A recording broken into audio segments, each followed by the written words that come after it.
Ravi, the late Pope Francis named more than 100 of the 135 eligible cardinals who will choose his successor, 3 of whom have deep ties to Chicago. Born and raised in Englewood, Cardinal Gregory says as he carries his ministries from the Chicago area with him, his heart will be pretty crowded in the Sistine Chapel.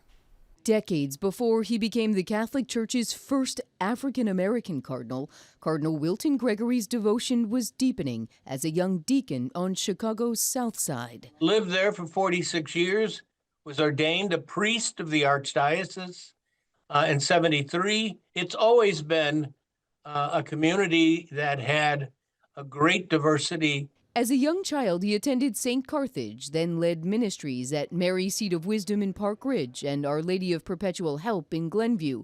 Father Gregory then became Bishop Gregory of downstate Belleville. In the throes of a global pandemic in November 2020, it was Pope Francis who named then Archbishop of Washington, D.C. to the College of Cardinals. An activity that belied his ability to see the church in its great diversity. So when the College of Cardinals gathers, as we sit around, we'll hear different languages spoken, see different cultural, facial expressions. Cardinal Gregory and his longtime friend, Chicago's Cardinal Supich, are part of the most diverse College of Cardinals in the Catholic Church's centuries-long history. As geographic and ideological factions take shape around the vision for the Church's future, Cardinal Supich and Gregory are both staying quiet ahead of their first ever conclave.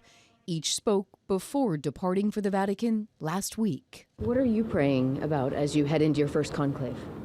Well, I think that we all just take time and suspend all of the kind of noise out there, and we just give ourselves over to listening to what God wants us to do and listen to each other. Are you going to be thinking about the young deacon from the South Side of Chicago?